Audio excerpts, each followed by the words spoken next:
hunters believe they can communicate with spirits of the dead. They believe they can transcend the barriers of space and time and see into the past. Actually make contact with the ghost of a tormented person and relive the trauma of some long-forgotten tragedy. Can a ghost be set free to move on to another world? History and fiction both abound with reports of haunted houses. The family in this house is fearful of a demonic spirit that they believe is destroying the harmony of their home.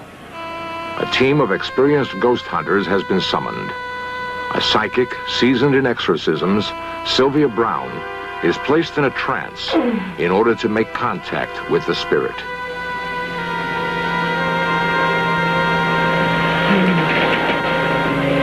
In case any ghost should depart from the room, the In Search of cameras are ready to document the event. How are the circumstances at the present time?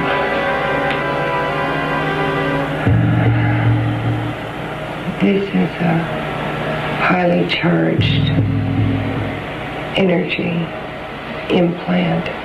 And sometimes the only thing that can break this energy is prayer. Prayers must be said in this house.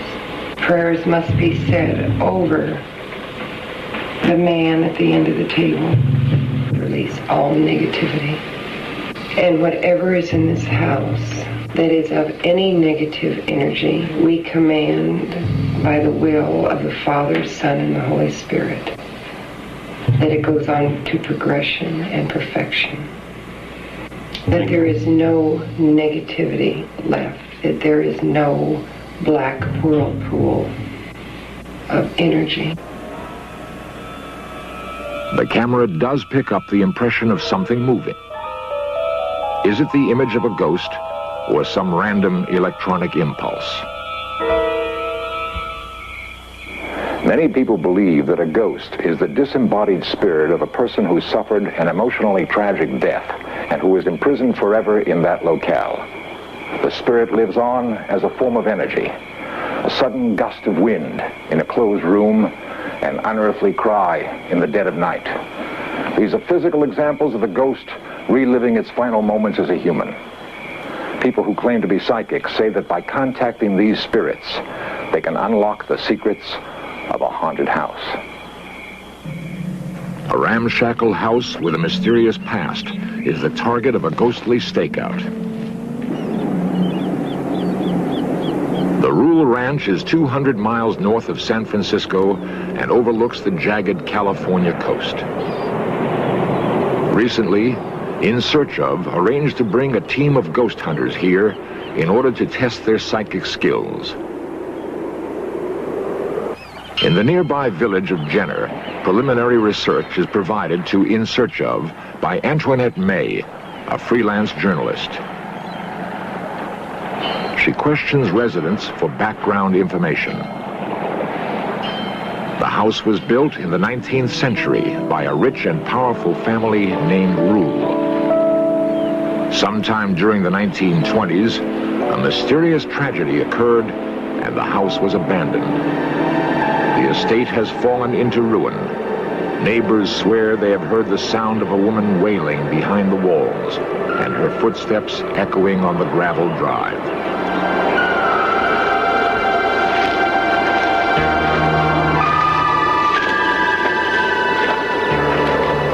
Undaunted by the legend, new occupants moved into the house 6 months ago, so Antoinette follows up.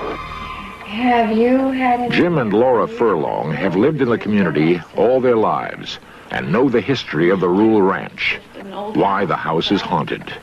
But the Furlongs are not afraid of any ghost. Was there any indication that you might be moving into a haunted house? Did people warn you? The first thing I do is try to take a history on the house, interview the people involved, try to find out what may have happened in the house during their residency there or earlier. They agreed to let In Search of conduct the experiment. The psychics know nothing about the ranch, the family that built it, nor their demise. That's out there. Sylvia Brown and Nick Nocerino have been practicing psychics for 20 years, working in tandem on more than 200 ghost investigations. Okay. Yeah. You know, it could have been family, but it could have been work hands. This place must They have sheep, but like I said, I felt like ghosts. The procedure they follow is always the same. They begin to pick up psychic impressions by feeling their physical surroundings. Then they make contact with the spirits and thus can learn of events that happened long ago. Really disconcerting.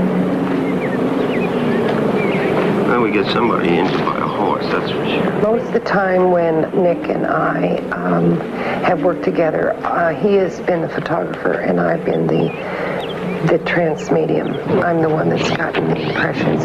It can be a switch off or whatever. We will confer a little bit. Almost like a running commentary, what I call psychic stream of consciousness. Every house has some form of energy. We use Sylvia, for instance, as a way of gathering energy. She seems to bring the energy in. The number on. Diagnose it because energy has certain patterns to it and it tells us some of the things we wish to know. Nick says that if a ghost materializes, it appears as a flash of light, too quick for the eye to see. Maybe one more of the house, Sheriff. By using high-speed film, he can catch that image. According to Nick, when a house is inactive, as in this picture, his photograph appears normal. But when the same house is alive with the presence of a ghost, the photo lights up as if it's on fire.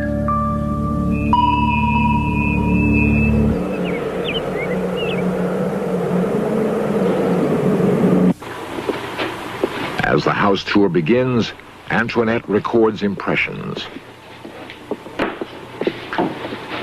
In the case of Sylvia and Nick, I try very hard to verify their stories. I have never gone on a house investigation with either of them that they haven't come up with amazing hits. What we're picking Not even this. I see a baby. Sylvia and Nick claim they can conjure up images of the people who lived in the house long ago. 11, 12, 13. Going from room to room, the story is pieced together. But right looking out at the window, we saw her. Yeah, coming up the path, you can see a woman in this window.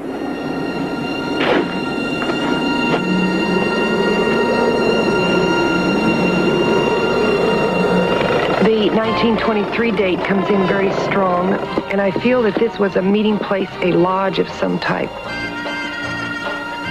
A lot of lights, a lot of parties, ladies dressed up in very, very elegant gowns. And the other thing that seems to come in really strong about 1923 is that's when I really first felt the trauma.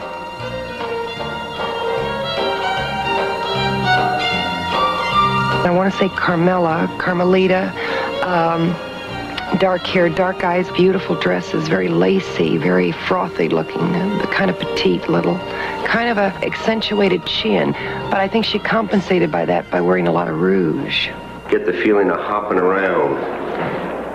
Seems to be very female dominated. Yeah, this house is dominated by one man. He's a well-to-do man. Apparently he's got money. He's used to having his way. He's, I would say, a very obstinate man, a very stern man. He's a controller. He's a ruler. You sure you're not picking up John Rule or John Ruler? Because it seems to fit together. See, Yeah, John Rule. John Yes. Rule. Whoever he is, I don't like him. Do you have any feeling of anything really dramatic happening here? The girl's crying for some reason. Now, you know, I mentioned to you about the fact that she was going to be engaged, I think, but I don't think it ever culminated. The traumas that surround this place is basically female. And there was almost like an insanity type of thing going on with this female who was lost, almost running blindly, not being able to find her way. And I think she's dead. The feeling that the girl died mysteriously prompts the psychics to explore the grounds overlooking the sea. Nick experiences a strong impression of what may have happened. My back weakness bothers him. Well, my feeling is that he doesn't think very much of women other than the fact that they'd be used. I feel that somebody was very, very upset, distressed, running away from somebody. But I also think somebody took the cliff. Because right down here you get this really strong feeling of depression, running, afraid, breathing hard, heavy.